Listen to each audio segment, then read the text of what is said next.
ये रियल मार्कंडेय पुराण बुक है। पिछले वीडियो पे हमने सूर्य नारायण का महात्म्य और उनके वंश के बारे में पढ़ा था।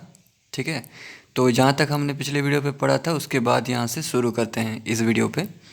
तो इस प्रकार जो जो व्यक्ति सूर्य भगवान का महात्म्य और उनकी संतानों की कथा श्रद्धापूर्वक सुनता है, वो सब प्रकार की आपत्तियों से छुटकारा पाकर सुख सौभाग्य के अधिकारी बनते हैं और उनके समस्त पाप दूर हो जाते हैं। नेक्स्ट चैप्टर, राज्यवर्धन की आयु और वृद्धि। वीडियो के नीचे चैनल के नेम या पिक्चर पर क्लिक कीजिए या फिर चैनल का नाम यूट्यूब पर सर्च करके प्लेलिस्ट में जा कर के आप सारे वीडियोस देख सकते हैं, रामायण महाभारत वेद पुराण के या पिछले वीडियो। कुष्टुकी बोले, हे भगवान, सूर्य के महात्म्य को मैं पुनः यानी फिर से सुनना चाहता हूँ। आप मुझ पर प्रसन्न होकर उसे सुनाइए।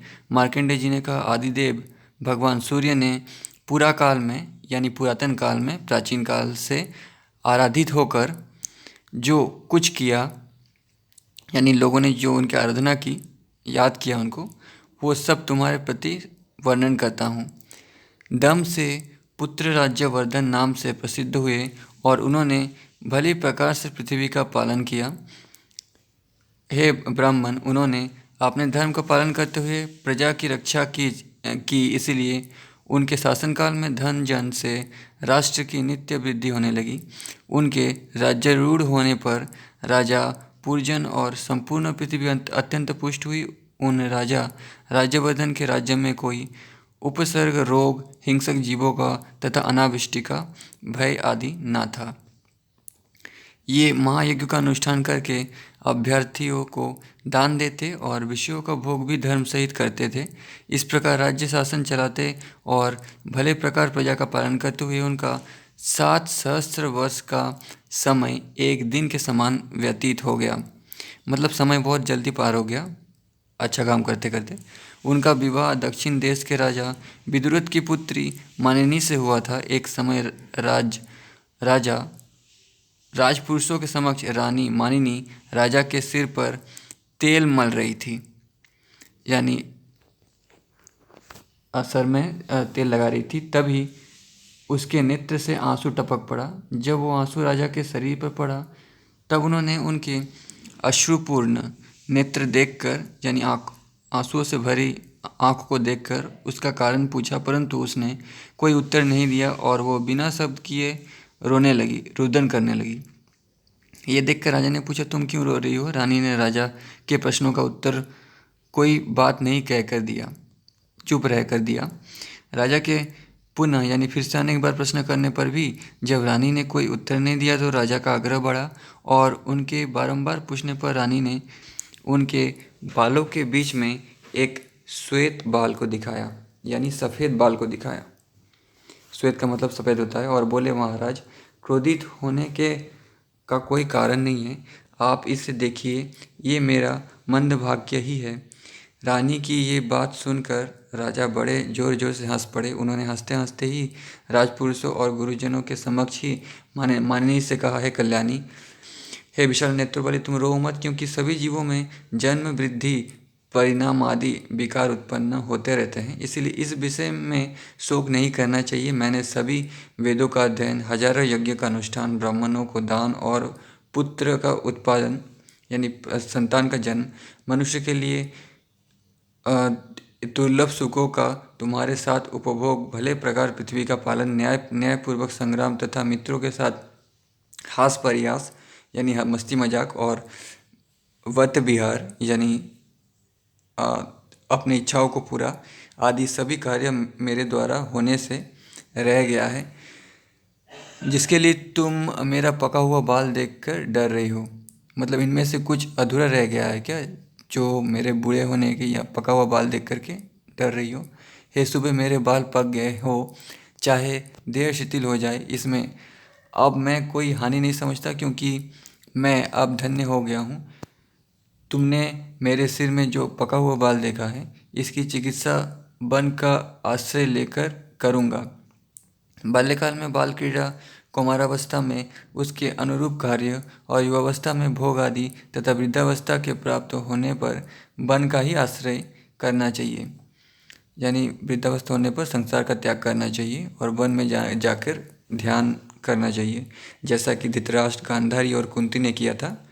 आपको पता होगा, अगर मेरे महाभारत की वीडियोस आपने देखा होगा तो प्लेलिस्ट में जा कर के देख सकते हैं। युद्ध के बाद वो लोग वन में गए थे और विदुर भी गए थे। मेरे पूर्व पुरुषों ने इसी प्रकार किया है, इसीलिए मैं तुम्हारे रुदन यानी रोने को व्यर्थ ही समझता हूँ।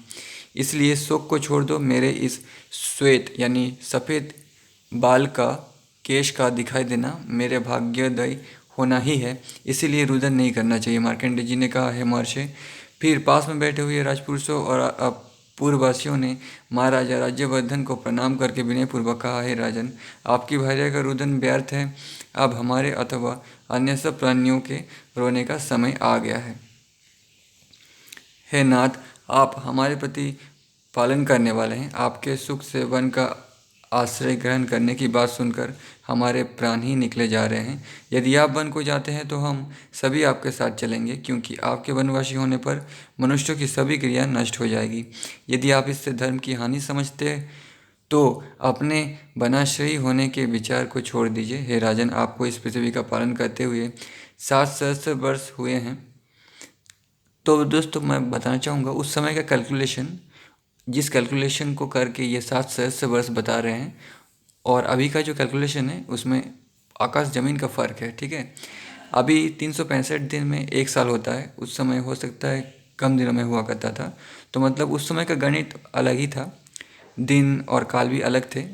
उस हिसाब से 7 सहस्त्र वर्ष है, आज के हिसाब से तो ये 70 साल आप मान सकते हो, 70 या 80 साल। इतने काल में जितने महापुण्य की उपलब्धि हुई है, इस पर विचार कीजिए। राजन, वन में निवास करके वहाँ आप तपस्या करेंगे, उसका फल इस पृथ्वी पालन रूप धर्म के 16वीं भाग के बराबर भी नहीं होगा। राजा बोले, मैं 7 सहस्त्र वर्ष से इस पृथ्वी का पालन कर रहा हूँ। अब वनवास करने का उपयुक्त अवसर मेरे समक्ष उपस्थित है। मेरे पुत्र उपलब्ध हो चुके हैं। उन पुत्रों की जो संतान होगी उसे देखकर यमराज अब कुछ समय के लिए भी जीवित रहना सहन नहीं करेंगे। हे नागरिकों, मेरे सिर में जो श्वेत केश यानी सफ़ेद बाल देखा गया है, उसी केश को उग्र कर्म वालों मृत्यु का दूत समझो। इसलिए मैं पुत्र का राज्याभिषेक करके और संपूर्ण भोगों को छोड़कर वन में निवास करता हुआ यम सैनिकों के आने तक तप करूँगा। मार्कंडेय जी ने कहा, फिर राजा ने वन में जाने का दृढ़ निश्चय कर ज्योतिषियों से पुत्र के राज्याभिषेक का दिन और लग्न दिखवाया।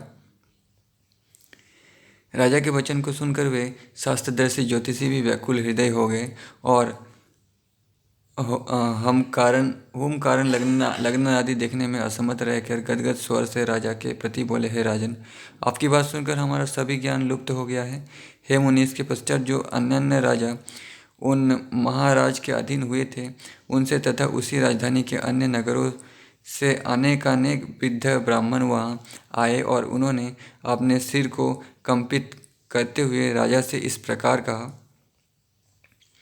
हे राजन, प्रसन्न होइए, हम पर अनुग्रह करते हमारा पालन कीजिए। हे महाराज, आपके वन में जाने से सभी जीव अत्यंत दुखित होंगे, इसीलिए जिस प्रकार ये विश्व दुखी ना हो वैसा ही कार्य करिए। हमारा जीवन अल्पकाल का ही रह गया है, इतने समय में हम इस सिंहासन को सुना नहीं देखना चाहते। मार्कंडेय जी ने कहा, उन विप्रगण, राजगण, प्रजाजन, मंत्रीगण और वित्तों के द्वारा बारंबार अनुरोध किए जाने पर भी उन्होंने वनवास की इच्छा को नहीं छोड़ा और उन सब को यही उत्तर दिया कि यम मुझे क्षमा नहीं करेंगे।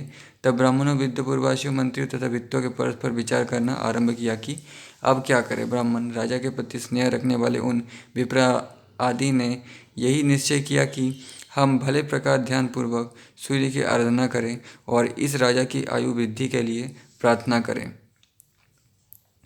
ऐसे निश्चय करके जब सब सूर्य की पूजा करने लगे, किसी ने अर्घ्य देकर और किसी ने अन्य विधि से सूर्य भगवान की पूजन किया, किसी ने मौनावलम कर ऋग वेद के मंत्रों से, किसी ने साम वेद के मंत्रों से और किसी ने यजुर्वेद के विधान से भगवान भास्कर को संतुष्ट किया।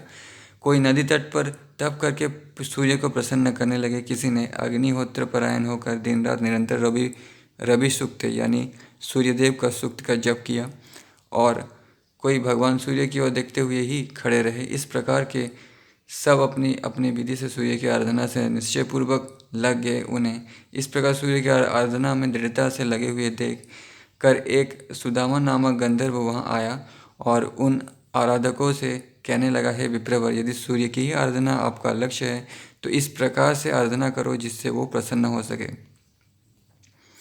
कामरूप महापर्वत में एक गुरु विशाल नामक वन है जो सिद्ध द्वारा सेवित है। तुम उसी वन में जाकर सावधान चित्त से सूर्य का आराधना करो। इससे आपके इच्छित कार्यों को सिद्धि होती है, क्योंकि ऐसे कार्यों के अनुष्ठान में सिद्ध क्षेत्र ही अधिक फल देने वाला होता है। मार्कंडेय जी ने कहा, हे दुष्श्रेष्ठ गंधर्वों की ये बात सुनकर सब आराधक ब्राह्मण उस वन में पहुँचे। वहाँ उन्हें भगवान सूर्य का पवित्र मंदिर दिखाई दिया। तो दोस्तों यहाँ पे मंदिर का मतलब भी समझ लीजिए। एक स्टैचू हुआ करता था जो अधिकांश वन में ही हुआ करता था, ठीक है, जहाँ पे लोग बैठकर ध्यान करते थे और ऋग्वेद यजुर्वेद के मंत्र से भगवान को धरती पे बुलाते थे। तो ये पूजा नहीं होती थी, ये बुलाने का एक संस्कृत लैंग्वेज हुआ करता था जिसको अभी कुछ लोग मंत्र कहते हैं। ब्राह्मण आदि सभी वर्णों ने वहाँ नियत आहार का अवलंबन करके प्रसाद रहित हो गंध पुष्पादि के द्वारा सूर्य का पूजन किया है। विप्र गंध पुष्प अनुलेप धूप दीप नैवेद्य पूर्वक जप होमादि करते हुए सावधान चित्त से सभी आराधक भगवान ब्राह्मण सूर्य की स्तुति करने लगे। स्तुति का मतलब जो बुलाने का जो प्रोसेस था, जो ऋग्वेद यजुर्वेद में पहले हमने पढ़ा है ना, वही।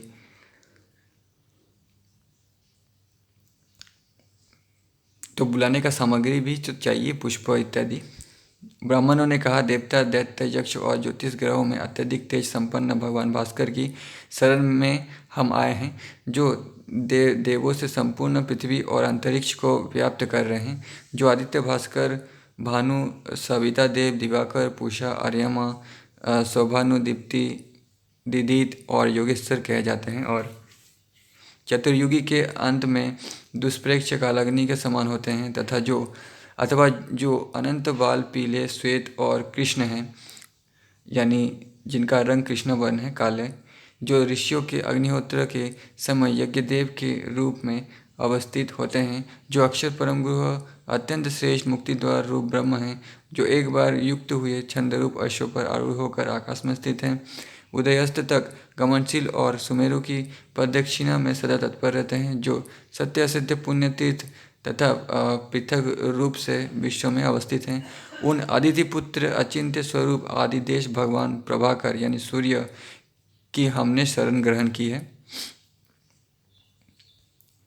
तो अदिति ने भगवान सूर्य को बुलाकर वरदान पाया था कि आप मेरे पुत्र रूप में प्राप्त हों। तो सूर्य आदित्य के पुत्र रूप में प्राप्त हुए थे। जिस तरह से विष्णु इंद्र भी आदित्य के पुत्र हैं, उसी तरह जो ब्रह्मा महादेव विष्णु प्रजापति वायु आकाश जल पृथ्वी पर्वत और सागर हैं, जो ग्रह नक्षत्र चंद्रमा वृक्ष वनस्पति औषधि स्वरूप हैं तथा जो व्यक्त और अव्यक्त भूतों के धर्म और अधर्म का परिवर्तन करने वाले हैं तथा व्यामसी माहेश्वरी और वैष्णवी के भेद से जिनका स्वरूप 3 प्रकार का हुआ है, वो सूर्य नारायण हम पर प्रसन्न हो। जिन अनादि आदिश्वर के अंक में विश्व के सभी पदार्थ स्थित हैं और जो विश्व के प्राण रूप हैं, वो भगवान भास्कर हम पर प्रसन्न हो। उसका प्रकाशमान प्रभामंडल दुर्दर्श एवं अद्वितीय है। जिनके दिवाकर तथा सुधाकर 2 रूप हैं, वो भास्कर हम पर प्रसन्न हो। जिनके उन्हीं विख्यात 2 स्वरूपों से इस अग्नि सोममय संसार की रचना हुई है, वही भगवान प्रसन्न हो। मार्कंडेय जी ने कहा, है दुष्श्रेष्ठ, इस प्रकार श्रोत पाठ पूर्वक जब उन्होंने 3 महीने तक पूजन किया, तब भगवान प्रसन्न हुए और स्वयं दुर्दर्श होकर भी उन्होंने आकाश मंडल में प्रकाश होकर अपनी उदयकालीन प्रभा सहित दर्शन दिया। उनके प्रत्यक्ष स्वरूप का दर्शन करके पुलकायमान हुए उन मनुष्यों ने भक्ति से विनम्र होकर उन अनादि सविता देव को प्रणाम करते हुए कहा, सहस्रश में आपको नमस्कार है यज्ञधाम, आप ही सब यज्ञों के आश्रय और योगियों के ध्यान योग्य हो, आप हम पर प्रसन्न हो। राजा और राजा की आयु वृद्धि। Next chapter. मार्कंडेय जी ने कहा, फिर भगवान सूर्य ने प्रसन्न होकर उन सबसे कहा, हे ब्राह्मण, तुम मुझसे जो प्राप्त करना चाहते हो वो मुझसे मांगो। सूर्यदेव ने कहा। तब उन ब्राह्मणों ने उनको सामने देखकर उन्हें प्रणाम किया और उन वरदायक भगवान से बोले। विप्र प्रजागण ने कहा, हे भगवान, हे अंधकार का नाश करने वाले प्रभु, यदि आप हमारी भक्ति के कारण हम पर प्रसन्न हुए हैं तो हमारे महाराज राज्यवर्धन रोग रहित, शत्रुओं के विजेता और स्थिर यौवन वाले होकर 10 सहस्त्र वर्ष तक जीवित रहें, मतलब अगले 10 साल और जीवित रहे। मार्कंडेय जी ने कहा, हे महामुनि, भगवान सूर्य ने उनसे ऐसा ही होगा कहा और अंतर्ध्यान हो गए। तब वे सभी ब्राह्मण वर प्राप्ति के प्रसन्नचित होकर राजा के पास पहुँचे। हे ब्राह्मण, सहस रश्मि वाले भगवान सूर्य से वर प्राप्त होने इत्यादि का संपूर्ण वृत्तांत उन ब्राह्मणों ने राजा को बताया। उस वृत्तांत को सुनकर राजमहिषी मानिनी अत्यंत प्रसन्नता को प्राप्त हुई, जिससे उसका देह पुलकित हो गया, परंतु राजा मौन रहकर बहुत समय तक विचार करते रहे। फिर मानिनी ने प्रसन्नचित होकर अपने स्वामी से कहा, हे महाराज, इस बढ़ी हुई आयु के द्वारा आप वृद्धि को प्राप्त हो चिंतित चित्त के कारण कुछ उत्तर नहीं दिया। चिंता से नमस्कार किए हुए राजा को देखकर मानिनी ने उनसे कहा, हे महाराज, ऐसे आनंद के समय भी आप प्रसन्न क्यों नहीं हैं?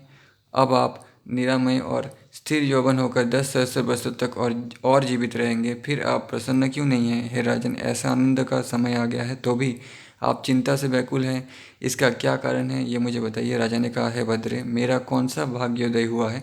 तुम मेरा उतना सत्कार किस लिए कर रही हो? सहस्त्र दुखों को प्राप्त होकर भी मैं किस आनंद का उपभोग करूंगा? मैं एक एकाकी ही 10 सहस्त्र वर्षों तक जीवित रहूंगा, परंतु तुम जीवित नहीं रहोगी, फिर क्या तुम्हारे ना रहने का मुझे दुख नहीं होगा?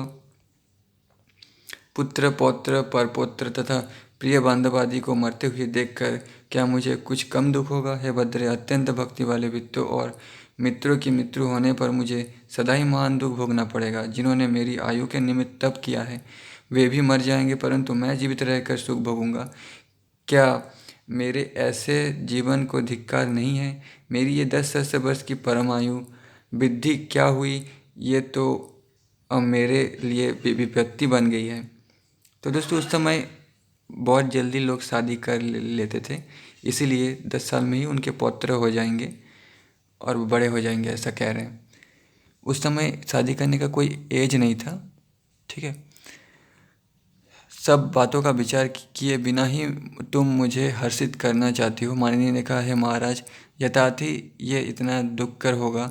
इस बात से मैंने वपुरवासियों ने आपको प्रीति के कारण न्याय नहीं दिया था, अब ऐसा हो गया है तो क्या करना चाहिए, इस पर विचार कीजिए। भगवान सूर्य ने जो कुछ कहा है वो कदापि मिथ्या नहीं हो सकता। राजा ने कहा, पूर्ववासियों और वित्तों ने जो मेरा उपकार किया है उसके विपरीत परिणाम को रोक कर किस प्रकार सुख को भोगूं? इससे तो यही उचित है कि मैं अब प्रवृत्ति पर्वत पर जाकर पूर्ववासियों के लिए घोर तप करूं, जिस प्रकार उन्होंने मेरे हित के लिए आराधन के उद्देश्य से निराहार रहकर तपस्या करूंगा। जैसे उनकी कृपा से मैं स्थिर यौवन और रोग रहित होकर 10 सहस्त्र वर्ष तक जीवित रहूंगा, वैसे ही मेरी संपूर्ण प्रजा जीवित रहे।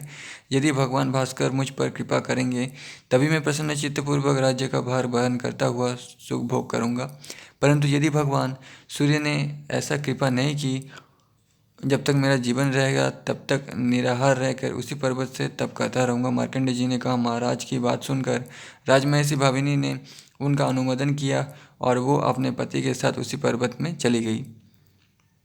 हे ब्राह्मण, अपनी पत्नी सहित राजा उसी मंदिर में पहुँचे और आराधना में तत्पर हुए। निराहार राजा दिनों दिन कृश होते जा रहे थे, वैसे ही रानी भी शीत उष्ण आदि कष्ट सहती क्षीण देह होने लगी। हे दुष्श्रेष्ठ, जब उन्होंने इस प्रकार भगवान सूर्य की उपासना में वर्ष से अधिक काल व्यतीत कर दिया, तब भगवान ने प्रसन्न होकर समस्त वित्त, गुरुजन और पुत्रादि के सहित वाला मनोवांछित वर उन्हें प्रदान किया। राजा पत्नी सहित घर लौटे और प्रसन्नचित धर्मपूर्वक प्रजा पालन आदि करते हुए राज्य करने लगे।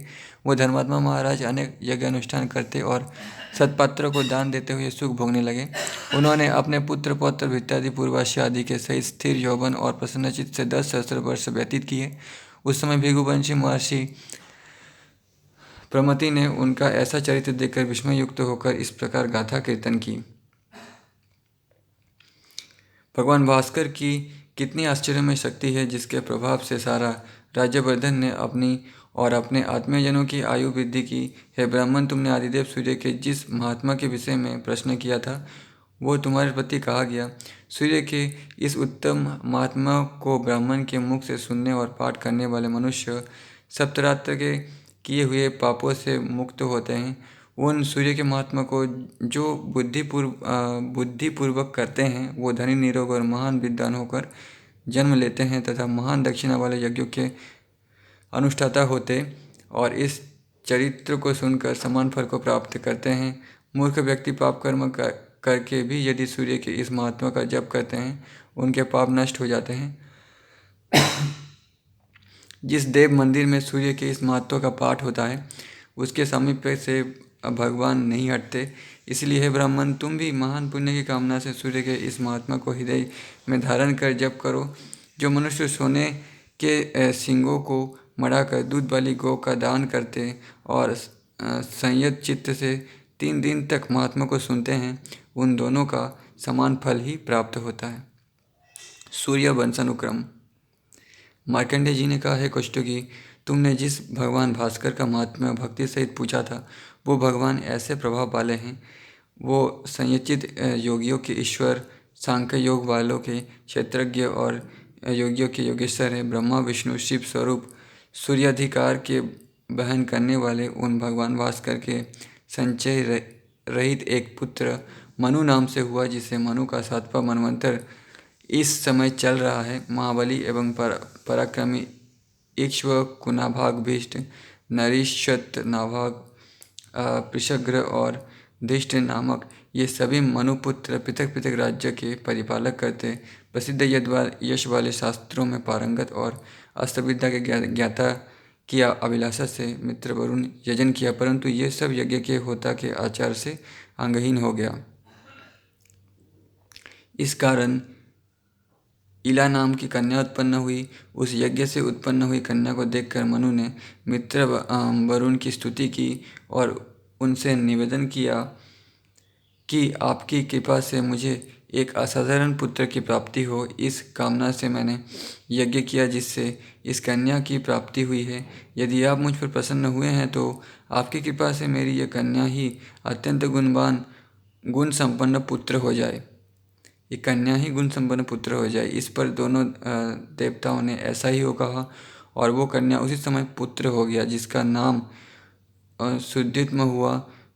यह मेधावी मनुपुत्र एक दिन आखेट के लिए गया और ईश्वर से क्रोधित होने से वो पुनः स्त्री हो गया। ऐसा होते ही चंद्रमा के पुत्र वधु ने उसके गर्भ से एक पुत्र उत्पन्न किया जो पुरुरुवा नामक चक्रवर्ती राजा हुआ। उस पुत्र के उत्पन्न होने के पश्चात अश्वमेध का अनुष्ठान करने से उस सुद्युत्म को पुरुषत्व की प्राप्ति हुई। जब से वे पुरुष राजा हुए तब उनके उत्कल, विनय और गय नामक 3 अत्यंत वीर यज्ञ करने वाले और विपुल तेजस्वी पुत्र उत्पन्न हुए थे। वे तीनों पुत्र राज्यों को प्राप्त धर्म पूर्वक पृथ्वी का पालन करने लगे और राजा जब स्त्री हुए थे तब उनके पुरुरवा नामक पुत्र हुए थे। मतलब पुरुष रूप में भी संतान हुआ और स्त्री रूप में भी संतान हुआ। वो वधु के कारण भूभाग प्राप्त नहीं कर सके, परंतु वशिष्ठ ऋषि की आज्ञा से उन्हें प्रतिष्ठा नामक एक शेष नगर दिया गया जहाँ के वो राजा हुए। पुष्टदख्याख्यान। मार्कंडेय जी ने कहा, मार्कंडेय जी ने वर्णन किया कि किसी मनु के पुत्र राजा पृषज्ञ शिकार के लिए जंगल में गए। वो उनको शिकार योग्य पशु नहीं मिला और वे चलते चलते भूख प्यास से अत्यंत व्याकुल हो गए। वहाँ उन्होंने किसी अग्निहोत्री ऋषि को छोटी गाय पेड़ों के भीतर छिपी देखी। राजा ने उसे जंगली गाय समझकर बाण चला दिया जिससे गाय का प्राण का अंत हो गया। उस समय अग्निहोत्री के पुत्र बाभ्रव्य ने गो को इस प्रकार मरकर पृथ्वी पर गिरते देखा तो वो अत्यंत क्रोधित हुआ और शरीर से पसीना और नेत्र से अश्रु बहाता हुआ राजा को शाप देने लगा। राजा ने उसकी ऐसी दशा देखकर क्रोध को छोड़कर प्रसन्न हो जाइए। इस प्रकार क्रोध करना शूद्र का लक्षण है। आप उत्तम कुल उत्पन्न होकर ऐसा शुद्ध सहज आचरण क्यों करते हैं? इस प्रकार तो कोई क्षत्रिय वैश्य क्रोध के वशीभूत नहीं होते। राजा के अपने लिए भर्त्सना युक्त वाक्य सुन वे ऋषि पुत्र रोष में आ गए और शाप दिया कि तुम शूद्र ही हो जाओगे और गाय के वध के कारण तुम्हारी पड़ी समस्त विद्या नष्ट हो जाएगी। इस शाप को सुनकर राजा भी बड़ी दुखी और क्रोधित हुआ और ऋषि बालक को प्रतिशाप देने के उद्देश्य से हाथ में जल लिया। इस पर बाभ्रज्य और भी क्रोध में आ गया और राजा को नष्ट करने के लिए दूसरा शाप देने को उद्यत हुआ। पर उसी समय उसके पिता यहाँ आ पहुँचे और उसे रोकते हुए समझाने लगे, पुत्र, इस प्रकार का क्रोध अंत में अपने लिए ही अहितकारी होता है। ब्राह्मण का धर्म तो शांति ही है और उसी से लोक तथा परलोक में उसका कल्याण होता है। इससे तपस्या, आयु, ज्ञान और धन का नाश होता है। क्रोध के वशीभूत होने वाला धर्म, अर्थ, काम, मोक्ष से वंचित हो जाता है। ऋषि ने फिर कहा, है पुत्र, अगर राजा ने गाय का वध जानकर किया है तो अपना हित चाहने वाले को इन पर दया ही करनी चाहिए। यदि यह कार्य अनजान में भूलवश हो गया तो शाप देने का कोई कारण ही नहीं हो सकता, क्योंकि मन में किसी प्रकार पाप की भावना नहीं होती। दयालु पुरुष तो उन व्यक्तियों का भी अहित नहीं करते जो जानबूझकर उनके दुख का कारण होते हैं। फिर भूल से होने वाले अपराध पर दंड देना तो अज्ञानियों के लिए भी अनुचित है। मैं जानता हूँ कि आपने भाग्यवश ही दुर्घटना में ग्रस्त हुई है, उनके लिए राजा को शाप देना उचित नहीं। राजा ने भी ऋषिपुत्र के सम्मुख मस्तक झुकाकर प्रार्थना की कि हे मुनिश्रेष्ठ, प्रसन्न होइए, मैंने भूल से ही इस धेनु पर बाण चलाया था, अतएव आप क्रोध को त्याग कर मुझे क्षमा करें। ऋषि ने कहा, राजन, मैंने आज तक कभी मिथ्या भाषण नहीं किया, इसीलिए मेरे उस मुख से जो वचन निकल चुका था वो अब मिट नहीं सकता। पर मैं आपको जो दूसरा शाप देने वाला था उससे अब विरत होता हूँ। ऋषिपुत्र का ये कथन सुनकर मुनि उसे आश्रम के भीतर ले गए और विषग्रह भी शुद्धत्व को प्राप्त हो गया। नेक्स्ट चैप्टर, मार्कंडेय जी ने का वर्णन किया कि करुष नामक राजा के वंशज हजारों वीर उत्पन्न हुए। इसी वंश में दिष्ट नामक राजा के पुत्र नाभाग ने युवावस्था में किसी समय एक परम सुंदरी वैश्य कन्या को देखा। वो उसे देखते ही मोहासक्त हो गया और वैश्य कन्या का विवाह अपने साथ कर देने की प्रार्थना करने लगा। इस पर वैश्य ने राजभय से भयभीत होकर हाथ जोड़कर कहा कि आप राजा हैं और हम सेवक की भांति आपकी प्रजा है, इसलिए आप ऐसे असमान संबंध का प्रस्ताव क्यों करते हैं। तो क्षत्रिय पिता और ब्राह्मण माता वैश्य कन्या, इनसे भी जातियाँ बनी हैं। राजपुत्र नाभाग ने कहा कि सभी मनुष्यों के भीतर काम क्रोध आदि ब्रह्मा जी ने ही उत्पन्न किया है, पर ये काम क्रोध सदैव बने रहते हो ऐसी बात नहीं है। किसी संयोगवश वे उत्पन्न हो जाते हैं। ये काम क्रोध विभिन्न जाति के व्यक्तियों में विभिन्न प्रकार के भावों में प्रकट होते हैं, पर उनका अभाव किसी में नहीं होता और वे किसी परिस्थिति में उचित और किसी में अनुचित बन जाते हैं। उनका बुरा या अच्छा कहा जाना काल के ही अधीन है। जिस प्रकार भोजन द्वारा शरीर की वृद्धि होती है, पर यदि उनको असम में ग्रहण किया जाता है तो वो उल्टा ही नरक हो जाता है। इसीलिए संयोगवश तुम्हारी कन्या के लिए मेरी अभिलाषा हुई है तो तुम उसे मुझे दे दो, अन्यथा मेरा अंत हो जाएगा। इस पर वैश्य ने कहा कि मुझे राज्य के अधीन रहना पड़ता और आपको भी महाराज के अनुकूल रहना है, इसलिए आगे उनकी आज्ञा ले लें, मैं कन्या का विवाह कर दूंगा। राजपुत्र ने कहा कि यद्यपि मनुष्य को गुरुजनों की इच्छा अनुसार चलना चाहिए और सभी विषयों में उनकी आज्ञा लेनी चाहिए, पर यह विषय ऐसा है जिसे उनके सम्मुख प्रकट नहीं किया जा सकता। कहाँ तो गुरुजनों का पद और महत्व और कहाँ ये काम कथा का वर्णन।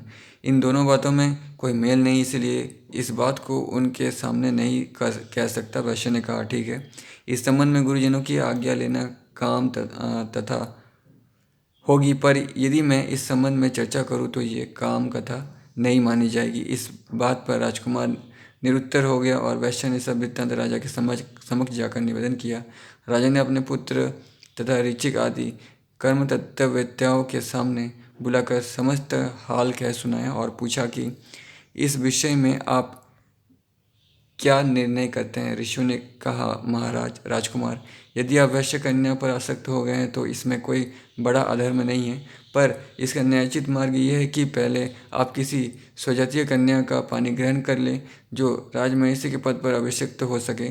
उसके पश्चात इस वैश्य कन्या को भी अपनी पत्नी बनाएं। इस प्रकार वैश्य कन्या से विवाह करने से किसी प्रकार का दोष नहीं होगा, अन्यथा हीन वर्ग की कन्या से संबंध हो जाने पर आपको भी उसी जाति का हो जाना पड़ेगा। यद्यपि इस प्रकार ऋषियों ने राजपुत्र को बहुत समझाया, पर यह मार्ग उसे पसंद न आया और उसने बाहर आकर वैश्य कन्या को पकड़ लिया और तलवार निकालकर कहा कि मैं इसके साथ बलपूर्वक राक्षस विवाह करता हूँ। जिसकी सामर्थ्य हो वो इसे मुझसे छुड़ाए। वैश्य ये देखकर भागा हुआ राजा के पास गया और रक्षा करो ये कहकर पुकारने लगा। इस पर क्रोधित होकर राजा ने आज्ञा दी, इस अधर्मी अभागे को शीघ्र ही मारो। राजा की आज्ञा पाकर सेना नावाक के साथ लड़ने लगी, पर उसने अस्त्र शस्त्रों का प्रयोग करके उसे शीघ्र ही हरा दिया। सेना के पराभव का वृत्तांत सुनकर राजा उसे लड़ने आया और संघर्ष होने पर नावाक को दबा दिया। पर उसी समय आकाश मार्ग से नारद मुनि का वहाँ पर आगमन हुआ और उन्होंने राजा युधिष्ठिर से कहा, महाराज अब आप द्वंद्व युद्ध बंद कर दीजिए। आपका ये पुत्र अपने वर्ण से पतित होकर वैश्य हो गया है, इसलिए उसके साथ आपका युद्ध करना धर्म संगत नहीं है। नारद जी ने कहा, शास्त्र का ये महान विधान है कि यदि ब्राह्मण पहले ब्राह्मण स्त्री से विवाह करके उसके पश्चात तीनों वर्णों में से किसी भी वर्ण की स्त्री को ग्रहण करे तो उसका ब्राह्मणत्व नष्ट नहीं होता। इसी प्रकार क्षत्रिय अगर पहले अपने वर्ण की कन्या से विवाह करने के पश्चात शूद्र कन्या से विवाह कर ले तो वैश्य कुल से भ्रष्ट नहीं होता।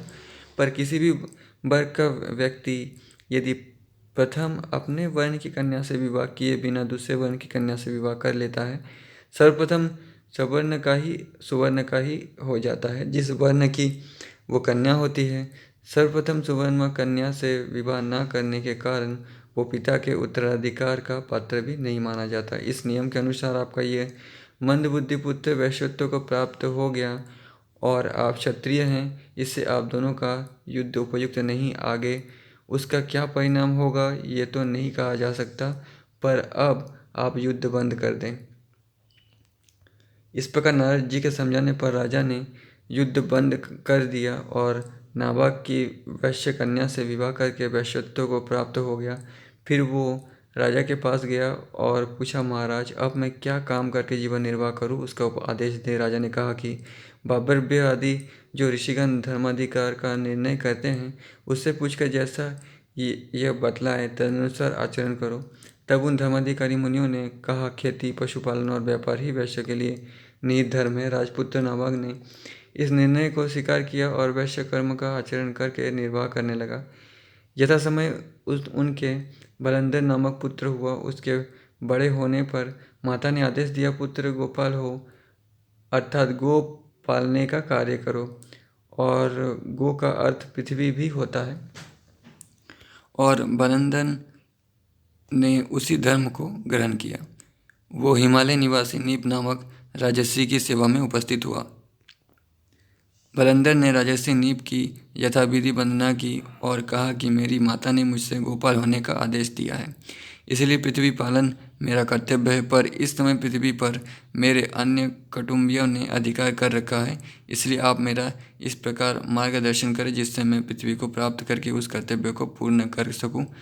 राजर्षि नीप उसकी इस शालीनता से संतुष्ट हुए और उन्होंने संपूर्ण अस्त्र विद्या की शिक्षा दी। इस प्रकार शक्तिशाली बन अपने पितृत्व पुत्र वशुरान के पास गए और उनसे राज्य भाग देने को कहा। उन्होंने कहा, तुम वैश्य संतान हो, इससे राज्य शासन के अधिकारी नहीं हो। इस पर भलंदन ने उनको युद्ध के लिए आह्वान किया और अस्त्रों के प्रयोग से उनकी सेना को घायल करके राज्य पर अधिकार कर लिया। इस प्रकार भलंदर से समस्त राज्य जीतकर पिता के चरणों में अर्पण किया, पर पिता उसे ग्रहण करने को तत्पर नहीं हुए।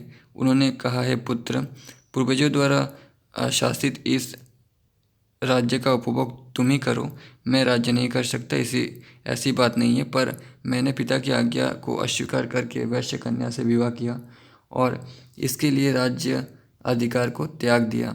अगर अब मैं राज्य का पुनः अधिकार ग्रहण करूँगा तो यह पिता की आज्ञा का उल्लंघन होगा। इस मिथ्या व्यवहार के कारण मैं और मेरे पिता प्रलय काल पर्यंत मुक्ति लाभ नहीं कर सकेंगे। वैसे भी मेरे जैसे निराकाक्षी व्यक्ति को तुम्हारे बाहुबल से जीता राज्य उपभोग करना उचित नहीं है।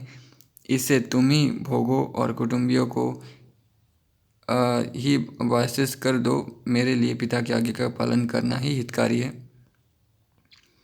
इस वार्तालाप को सुनकर नाबाग की पत्नी सुप्रभा ने हंसते हुए कहा कि वास्तव में आप वैश्य नहीं हैं और मैं भी वैश्य नहीं हूँ। मेरा जन्म क्षत्रिय वंश में ही हुआ है, इसलिए आप खुशी से इस राज्य को ग्रहण कर सकते हैं। इसका रहस्य ये है कि मेरे पिता पूर्वकाल में सुदेव नाम के राजा थे और उनके मित्र राजा भूम्राश्व के नल नाम के राजा थे। एक दिन राजा और उनके मित्र अपनी पत्नियों सहित आमों के वन में विहार करने लगे। वहाँ वे भांति भांति के खाने पीने की वस्तुएं उपभोग करने लगे। इसके पश्चात नल ने सरोवर के किनारे च्यवन पुत्र प्रमति की सुंदर पत्नी को देखा, जो किसी राजा की पुत्री थी। दुष्टमती नल ने उस रमणी को जाकर पकड़ लिया। इस पर वो रक्षा करो कहकर राजा के सम्मुख रोने लगी। उधर से महर्षि प्रमति भी क्या हुआ कहते हुए शीघ्रतापूर्वक वहाँ आए। प्रमति ने सुदेव से कहा कि आप इसे रोकिए, क्योंकि आप ही यहाँ के शासक हैं और ऐसे कार्यों को रोकना आपका कर्तव्य है। प्रमति के इस प्रकार विनीत वचन राजा सुदेव अपने मित्र की सम्मान की रक्षा के विचार से बोले, मैं तो वैश्य हूँ, आप किसी क्षत्रिय के सम्मुख जाकर रक्षा की प्रार्थना कीजिए। सुदेव की इस तरह की बात सुनकर प्रमति को बड़ा क्रोध आया और उन्होंने कहा, तथास्तु, तुम सचमुच वैश्य हो जाओगे, क्योंकि क्षत्रियों की उत्पत्ति तो अन्य पीड़ितों की रक्षा के लिए ही हो गई है, रक्षा के लिए की गई है। क्षत्रिय इसलिए शस्त्र धारण करते हैं कि कोई व्यक्ति अन्याय से पीड़ित ना हो। इस धर्म का पालन न करने से तुम क्षत्रिय नहीं रह सकते और वैश्य ही हो गए। कृपावती उपाख्यान। इस प्रकार सुदेव को शाप देकर प्रमति ने अत्यंत क्रोधित होकर नल से कहा कि जब तूने उन्मत्त होकर मेरे आश्रय में मेरी पत्नी को जबरदस्ती पकड़ लिया तो तू तुरंत भस्म हो जा। ये वचन मुंह से निकलते ही नल के देह में भयंकर ज्वाला प्रकट हुई और वो तुरंत भस्म हो गया। प्रमति का ऐसा प्रभाव देखकर सुदेव की मत्तता दूर हो गई और वो बारंबार प्रणाम करके कहने लगा, भगवान क्षमा करो, मद्यपान से दूषित प्रभाव के कारण मैंने जो बकझक की उसके लिए क्षमा प्रदान करें और शाप से मुझे युक्त करें। राजा के इस प्रकार विनय करने और बल के नष्ट हो जाने से प्रमति का क्रोध शांत हुआ और उन्होंने कहा, जो वाक्य मेरे मुख से निकल चुके थे अब मिट नहीं सकते, तो भी आपकी प्रार्थना पर कुछ अनुग्रह कर सकता हूँ। प्रमति ने कहा, आपको कुछ काल के लिए वैश्य तो अवश्य होना पड़ेगा, पर जब कोई क्षत्रिय राजकुमार आपकी कन्या को बलपूर्वक पत्नी बनाएगा तो आप इसी जन्म से पुनः क्षत्रिय हो जाएंगे। इस प्रकार घटनावश मेरे पिता को वैश्य होना पड़ा था। मैं भी ऐसे ही अन्य घटनावश वैश्यों के घर उत्पन्न हुई थी। कुछ काल पूर्व गंधमादन पर्वत के समीप सूरत नाम के राजा वन में रहकर तपस्या कर रहे थे। एक दिन उन्होंने वाज के मुख से पृथ्वी पर गिरी सारिका को छटपटाते देखा तो वे दुख के मारे मूर्छित हो गए। मूर्छा दूर होने पर भी उन्हीं के शरीर में उत्पन्न हुई। उन्होंने मुझे देखकर बड़ा स्नेह किया और कहा कि इस कन्या का आविर्भाव मेरे कृपाभूत होने से हुआ है, इस प्रकार इसका नाम कृपावती होगा। सुप्रथा ने कहा, मैं उन्हीं राजर्षि के आश्रम में रहकर पढ़ने लगी और बड़ी होने पर समान वयस्कों सखियों के साथ विचरण करने लगी। वहाँ एक दिन अगस्त्य मुनि के भ्राता पुष्प बीन रहे थे। उन्हें देखकर मेरी सखियों ने उन्हें चिढ़ाया, जिस पर क्रोधित होकर उन्होंने मुझे शाप दिया कि तुमने मुझको वैश्य कहकर चिढ़ाया है, इसलिए वैश्य की कन्या हो जाओगी। इस शाप को सुनकर व्यथित होकर मैंने कहा, हे महामुनि, मैंने तो आपसे कुछ बुरा नहीं कहा, अन्य सखियों के दोष के कारण मुझे शाप क्यों देते हैं। ऋषि ने कहा, जिस प्रकार पंचगव्य से पूर्ण पवित्र घट एक बूंद सुरा के पड़ जाने से दूषित हो जाता है, उसी प्रकार निर्दोष व्यक्ति भी दुष्ट के संग रहने से दूषित हो जाता है। पर अब तेरी विनय सुनकर मैं तुझ पर यह अनुग्रह करता हूँ कि वैश्य वर्ण में उत्पन्न होने के पश्चात जब तू अपने पुत्र को राज्य ग्रहण करने का उपदेश देगी तो तुझे अपनी पूर्ण जाति का स्मरण हो जाएगा और पति के संग क्षत्रियत्व को प्राप्त कर दिव्य भोगों की अधिकारिणी होगी। इसीलिए अब तू भय त्याग कर अपने आश्रम में निवास कर। हे राजेंद्र, इस प्रकार ऋषि के शाप के कारण मैं वैश्य योनि को प्राप्त हुई थी और मेरे पिता भी महर्षि प्रमति के शापवश वैश्य हो गए थे। वस्तुत आप वे मेरे पिता कोई नहीं हैं और इस कारण मेरे साथ संपर्क होने से आपका वैश्य होना भी निराधार है। भलंतर वत्स प्रीति चरित्र। पत्नी और पुत्र की बात सुनकर नाभाग ने उत्तर दिया कि चाहे जो कुछ हो, पर जिस राज्य को मैंने पिता की आज्ञानुसार एक बार त्याग दिया, तो अब उसे फिर ग्रहण करके अपनी प्रतिज्ञा को भंग नहीं कर सकता। अब तुम ही इस राज्य के अधिकारी बनो और चाहो तो दूसरों के लिए छोड़ दो। मैं तो वैश्यवृत्ति में रहकर राजा का कर देता रहूँगा। इस प्रकार पिता की आज्ञा पाकर भलंदर राजा शासन करने लगे और यथा समय विवाह करके गृहस्थ बने। राजा भलंदन बड़े प्रतापी थे और उनका रथ पृथ्वी पर सर्वत्र भ्रमण करता था। वे कभी अधर्म मार्ग पर अग्रसर नहीं हुए, इसलिए सब राजा उनके अनुगामी बन गए। वे राज्य धर्मानुसार यज्ञानुष्ठान करते और प्रजा का पूर्ण कर्तव्य परायणता से पालन करते थे और उन्हें सर्वत्र एक अद्वितीय शासक माना गया था। मार्कंडेय जी कहते हैं, महाराज भलंदन के पुत्र वत्सप्रीति हुए, जिन्होंने अपने गुणों से पिता की कीर्ति को और बढ़ाया। वत्सप्रीति का विवाह विदुरथ की कन्या सुनंदा से हुआ था और उन्होंने इंद्र के शत्रु कुंजुम्ब नामक दैत्यपति को मारकर उसे प्राप्त था। यह सुनकर कौष्टुकी ने पूछा, भगवान वत्सप्रीति का आख्यान बताइए कि उसने किस प्रकार कुजुम्ब से सुनंदा को छुड़ाया। मार्कंडेय जी ने कहा, विदुरथ एक बड़े प्रतापशील और प्रसिद्ध नरेश थे। उनके सुनीति और समति नामक दो पुत्र थे। एक दिन राजा ने वन में शिकार के लिए भ्रमण करते हुए एक अथाह घड़ा देखा। उन्होंने विचार किया कि ये कैसे उत्पन्न हो गया। संभवतः ये पाताल लोक का मार्ग है। उसी समय वहाँ उनको सुब्रत नाम के एक तपस्वी ब्राह्मण दिखाई दिए। राजा ने उनको वो दिखाकर पूछा कि ये क्या है। तपस्वी ने कहा कि क्या आप इसे नहीं जानते? राजा को तो अभी विशेष बातों का पता अवश्य रखना चाहिए। अब मैं आपको इसका सब वृत्तांत बतलाता हूँ। रसातल में एक बहुत बलवान दैत्य रहता है, जिसको कुजुम्ब कहते हैं, क्योंकि वो समस्त पृथ्वी को जम्भाई लिवाता है। पृथ्वी और स्वर्ग के प्राणी मात्र का जवाय लेना उसी के कारण होता है। प्राचीन समय में विश्वकर्मा ने सुनंद नाम का जो मूसल अस्त्र बनाया था, ये दुष्ट राक्षस उसी को लेकर युद्ध में शत्रु को मारता और पृथ्वी को भेद कर रसातल का मार्ग भी बना देता है, जिससे अन्य दानव भीतर जा सके। उस सुनंद मूसल से ही उसने ये विचार बना दिया है। वो शक्तिशाली दैत्य उस मूसल के द्वारा अजेय बनकर यज्ञ और देवताओं को नष्ट करता रहता है और दैत्यों को मनोवांछा पूर्ण करता है। ऋषि ने फिर कहा, अब आप रसातल में रहने वाले इस दानव पर विजय प्राप्त कर सकेंगे, तभी पृथ्वी के सच्चाधीश्वर बन सकेंगे। सर्वसाधारण में इस मूसल का नाम सोनंद प्रसिद्ध है और जानकर व्यक्ति उसके संबंध में कहते हैं कि जिन जिन दिन मूसल स्त्री के हाथ से छू लिया जाए, वो उस दिन उसकी शक्ति जाती रहती है, पर दूसरे दिन वो पूर्ववत हो जाता है। वो दानव मूसल की ये विशेषता और स्त्री के हाथ से खुजाने से उसकी शक्ति नष्ट हो जाने की बात नहीं जानता। अब मैंने उस दुष्ट दानव का और मूसल का सब स्वरूप आपको दिया। आपका कर्तव्य है कि इस विषय में निश्चिंत न रहकर दैत्यों को नष्ट करने का उपाय करें, क्योंकि उसने एक पाताल मार्ग आपके नगर के समीप ही बनाया है। जब ऋषि इस प्रकार राजा को सब बातें बतलाकर चले गए, तो राजा अपने नगर में वापस आए और वहाँ अपने मंत्रियों से इसमें सलाह करने लगे। उन्होंने मूसल के प्रभाव तथा उसकी शक्ति नष्ट होने की बात मंत्रियों को बतलाई।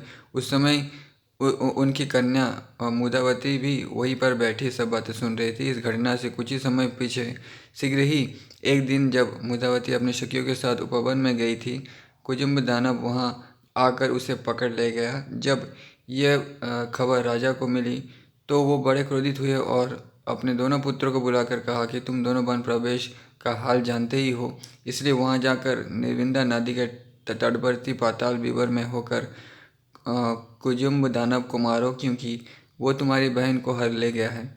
राजा के आदेशानुसार दोनों पुत्र उस विवर पर पहुंचे और वहां दानव पैरों के चिन्ह देखते हुए कुजुम्ब के निवास स्थान पर आ गए। तब राजपुत्रों की सेना का दानवों की सेना के साथ घोर युद्ध हुआ, जिसमें परिघ, शक्तिशूल, फरसा, निस्त्रीष बाणों से आघात किए जाने लगे। पर दैत्यसेना ने माया बल से दोनों राजपुत्रों और उनकी सब सेना को बांध दिया।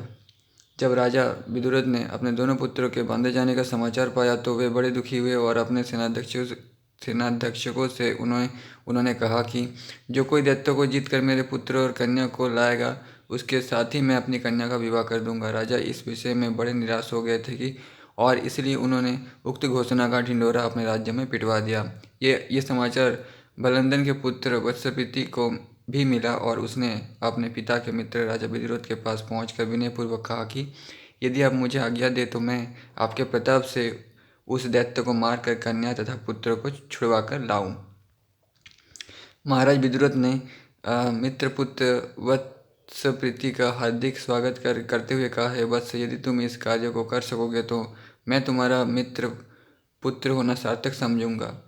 अतएव यदि तुम्हारे मन में इसके लिए पूर्ण उत्साह हो तो शीघ्रता से शीघ्र इसे पूरा करने का प्रयत्न करो। तदनंतर महावीर वत्सप्रिय खड़ग, धनुष, गदा और अंगुली त्राण धारण करके शीघ्रतापूर्वक उस शिविर में घुसे और वहां पहुंचकर अपने शक्तिशाली धनुष की प्रत्यंचा की टंकार भरी, जिससे वो समस्त शिविर महाशब्द से परिपूर्ण हो गया। उस टंकार के घोर शब्द को सुनकर दानव श्रेष्ठ कुजुम्ब क्रोध से भर गया और अपनी सेना को लेकर लड़ने के लिए तैयार हो गया। राजकुमार और कुजुम्ब का युद्ध 3 दिन तक होता रहा, पर तब भी वो वत्सपति को जीत ना सका। तब वो मूसल को लेने के लिए अपने महल में गया। राजा विदुरथ की कन्या जो महावती, जो दानव के महल में कैद थी, इस मूसल के विषय में सब रहस्य अपने पिता से सुन चुकी थी, इसलिए उसने उस मूसल को प्रणाम करके उसे छू लिया। जब कुजुम्ब उस मूसल को ले जाने लगा तब तक मुदावती ने पूजा के बहाने उसे बारंबार छुआ। जब दानव पति उस मूसल को लेकर युद्ध क्षेत्र में लड़ने लगा तो उसका प्रहार बार बार असफल होने लगा, क्योंकि उसकी शक्ति स्त्री के स्पर्श के कारण नष्ट हो चुकी थी। यह देखकर दानव अस्त्र शस्त्र द्वारा युद्ध करने लगा, पर अस्त्र युद्ध में पृथ्वी दानव की अपेक्षा अधिक निपुण था। उसको जिस मूसल का भरोसा था वो अब चतुराई से व्यर्थ कर दिया गया था। जब वत्सपति ने दानव राज के सब अस्त्र शस्त्र व्यर्थ करके उसके रथ को भी नष्ट कर दिया तो तलवार ढाल लेकर वत्सपति से युद्ध करने के लिए बड़े वेग से दौड़ा, पर वत्सपति ने इस नीच में ही कालाग्नि के समान सुप्रकाशित अग्नेयास्त्र से मार दिया। ये कुजुम्ब देवताओं और पातालवासी नागों के लिए बड़ा कष्टकारक था। इससे उसके मरते ही नागगण महान उत्सव करने लगे। उस समय चारों ओर से राजपुत्र वत्सपति पर पुष्प वर्षा होने लगी, गंधर्व गायन करने लगे और देवराज तरह तरह के वाद्य बजाने लगे। वत्सपति ने दानव की कैद से राजा विदुरथ की दोनों पुत्र सुनीति और सुमति और राज कन्या मुदावती को छुड़ाया। कुजुम्ब का अंत हो जाने पर उसका मूसल नागराज अनंत ने ग्रहण किया और वे राजकन्या मुदावती चतुराई को जानकर बड़े प्रसन्न हुए। उसी ने मूसल को बारंबार छूकर उनकी शक्ति को मिटा दिया और इस प्रकार कुजुम्ब का नाश कराया था। उस मूसल का नाम सुनंद होने से नागराज ने मुदावती का नाम सुनंदा रख दिया। तत्पश्चात राजकुमार वत्सपति ने दोनों राजकुमारों तथा कन्या को अपने साथ लाकर राजा विदुरथ की सेवा में उपस्थित किए और उनको प्रणाम करके निवेदन किया, महाराज, आपकी आज्ञानुसार आपके दोनों पुत्र तथा कन्या मुदावती को कुजुम्ब को मारकर छुड़ा लाया हूँ। अब जो कोई कार्य हो तो वैसी आज्ञा दे। ये सुनकर राजा बड़े प्रसन्न और संतुष्ट हुए और बारंबार वत्सप्रीति की सराहना करके उसे धन्यवाद देने लगे। उन्होंने कहा, आज मेरे लिए बड़ी प्रसन्नता का दिन है, क्योंकि तीनों कारणों से मैं देवताओं की प्रशंसा का अधिकारी बन गया हूँ। प्रथम तो तुमको जमाता के रूप में प्राप्त किया, दूसरे इस दुर्दश शत्रु को मारा गया, तीसरे पुत्र और कन्या सुकुशल मुझे प्राप्त हो गया। इसलिए अब मैं अपनी प्रतिज्ञा अनुसार अपनी कन्या तुम्हें देता हूँ, तुम उसका पानी ग्रहण करो। राजपुत्र वत्सप्रीति ने कहा, महाराज आपके आगे शिरोधार्य है। आप जानते ही हैं कि मैं गुरुजनों की आज्ञा पालन का सदैव तत्पर रहता हूँ। तब राजा विदुरथ ने वत्सप्रीति तथा सुधावती का विवाह संस्कार बड़े धूमधाम से संपन्न किया। ये दोनों नवयुवा पति पत्नी रमणीय स्थानों और महलों में प्रेम पूर्वक विहार करने लगे। कुछ समय पश्चात वत्सप्रीति के पिता भयंकर अधिक विद्ध हो जाने से पुत्र को राज्य देकर वन को चले गए। वे सभी राज्य का संचालन और प्रजा का पालन बड़ी योग्यता से किया, जिससे समस्त प्रजाजन निरंतर समृद्धशाली और सुखी होने लगे।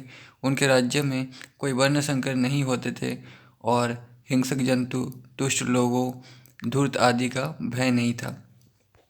खनिज चरित्र। मार्कंडेय जी ने कहा, सूर्य वंश में उत्पन्न महाराज वत्सप्री के 12 पुत्र हुए थे, जिनके नाम प्रांशु, प्रवीर, शूर, सुचक्र, विक्रम, क्रम, बलाक, चंड, प्रचंड, सुविक्रम और सुनय हुए। ये सब अत्यंत भाग्यशाली और युद्ध में विजय प्राप्त करने वाले थे।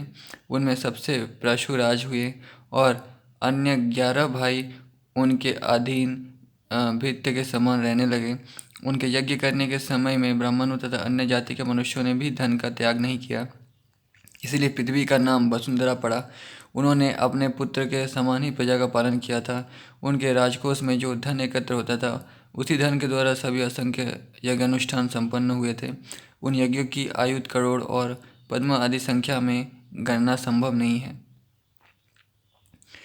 उन राजा प्रांशु के प्रजाति नामक पुत्र की उत्पत्ति हुई। उनके यज्ञ में देवता के सहित इंद्र यज्ञ भाग प्राप्त कर तृप्त हुए थे और उन्होंने अत्यंत पराक्रमी बल और जम्ब नामक दैत्य तथा अन्य देव शत्रु असुरों का वध किया था।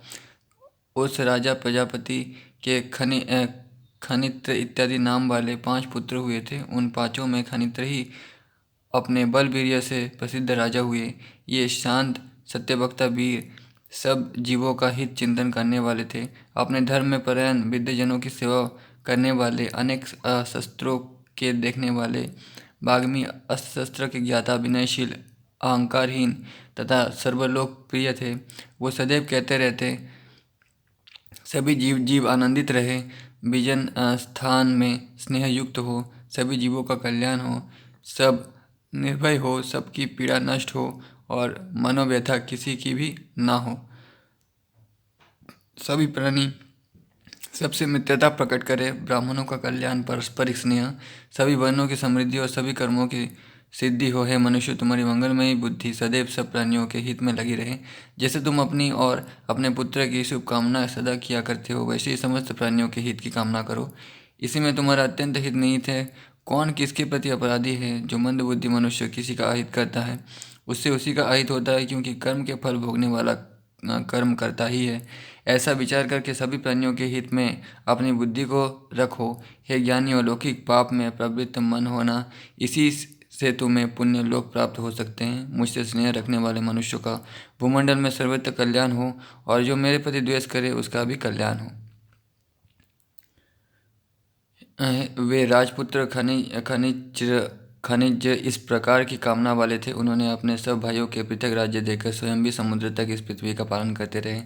शौरी को पूर्व प्रवेश में, उदावसु का दक्षिण में, सुनय को पश्चिम में और महारथ को उत्तर प्रदेश में बसाया।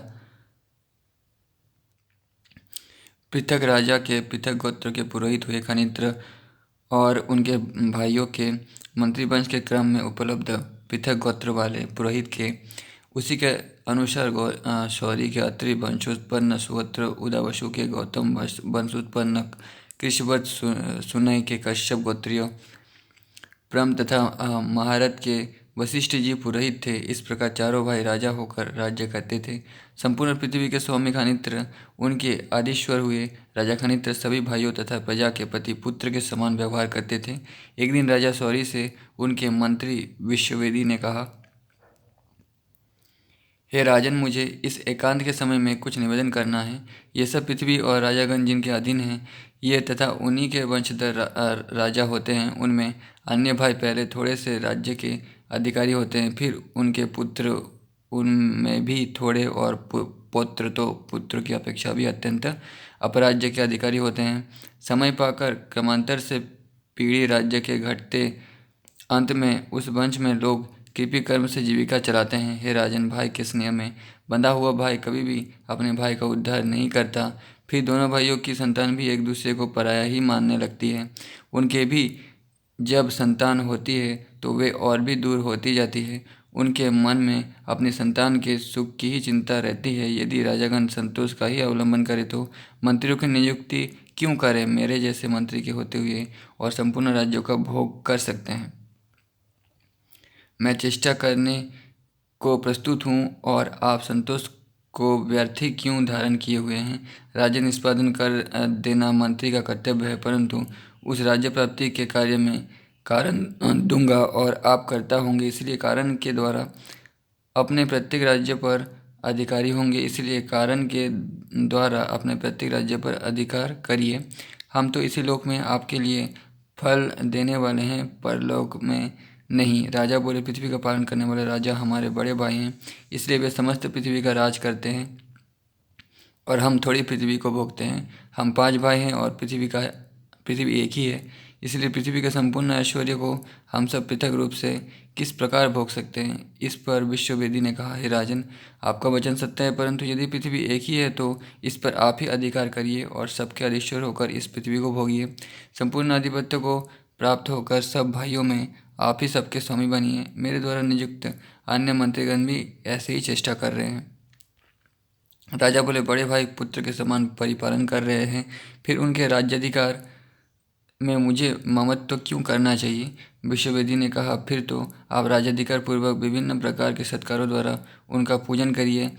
वैसे राज्य की कामना वाले पुरुषों के लिए छोटे बड़े का विचार करना व्यर्थ ही है। मार्कंडेय जी ने कहा, राजा द्वारा विश्ववेदी के प्रस्ताव को स्वीकार कर लेने पर विश्ववेदी ने उनके अन्य भाइयों को अपने वश में किया और उनके पुरोहितों को अपने लिए शांति कर्म और खनित्र के प्रति अविचारिक कर्म करने के लिए नियुक्त किया और खनित्र के विश्वास पात्र भित्तों को भी यमदान आदि की नीति से अपने वश में करने का यंत्र करने लगा। जब पुरोहितों ने अत्यंत उग्र अविचार कर्म किया तब 4 कन्याएं उत्पन्न हो गई। वो सभी विकराल शरीर वाली अत्यंत भयानक प्रतीत होती थी। उनके हाथों में महाशूल स्थित थे और वे अत्यंत विशाल तथा बारूण थी। इसके पश्चात वे चारों कित्ताएं राजा खनित्र के पास पहुंची, परंतु पाप रहित राजा के पुण्य प्रभाव से तेजहीन होकर उन दुरात्मा पुरोहितों व विश्ववेदी के पास लौट आई देने वाला वो दुष्ट मंत्री विश्ववेदी, ये सभी उन लौटी कित्ताओं के द्वारा मारे जाकर भस्माभूत हो गए। दोस्तों, इसके बाद कोई खास स्टोरी नहीं है। एक खनित्र के पुत्र ये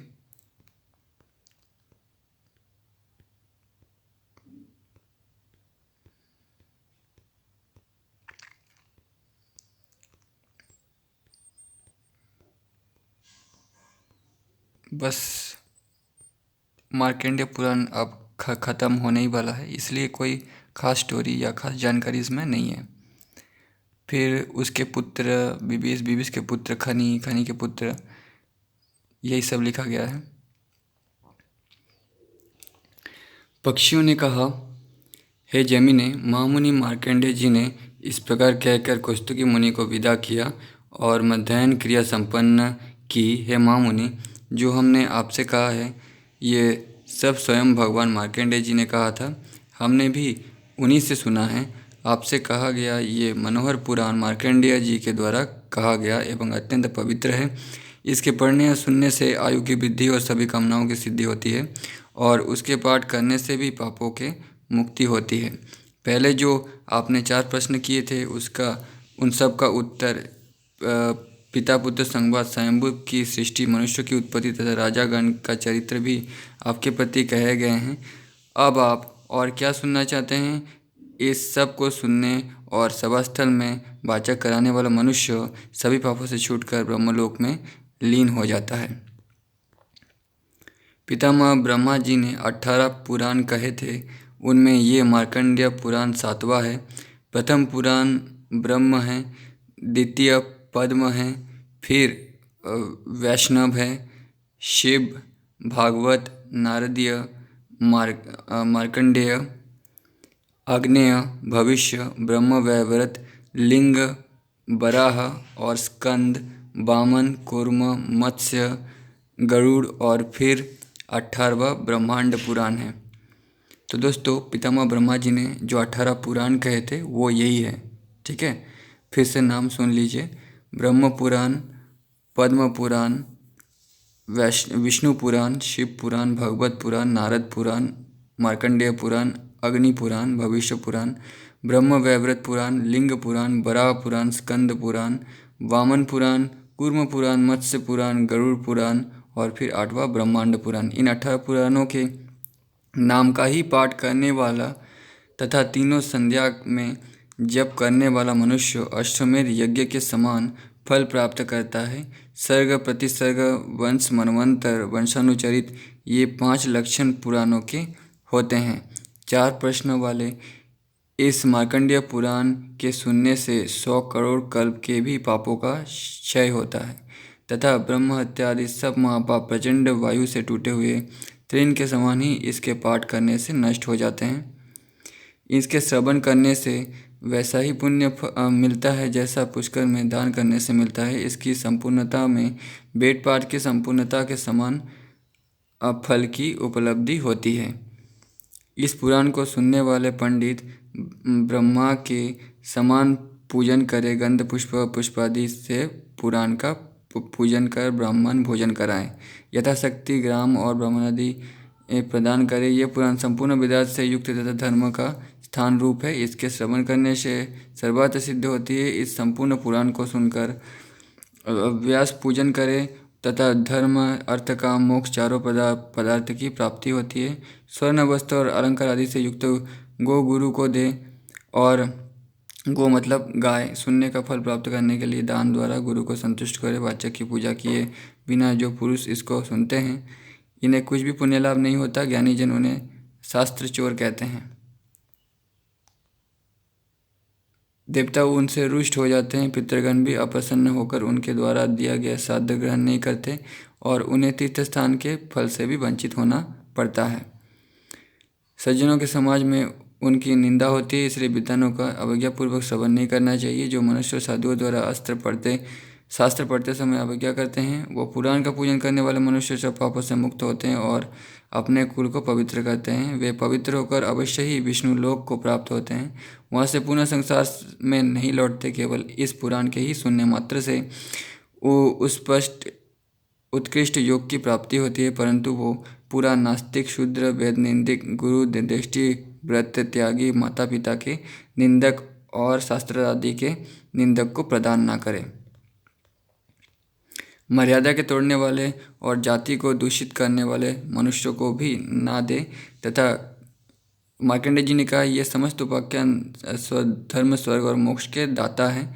इसे जो पढ़ता है उसकी संपूर्ण कामनाएं सिद्ध होती है। उसे रोग आदि से कष्ट नहीं होता। ब्रह्म हत्या आदि पापों से मुक्त हो जाता है। उसके स्वजन और मित्र द्वारा हित करने वाले हो जाते हैं। बस यही श्रवण का पाठ का महिमा है, बस और कुछ नहीं।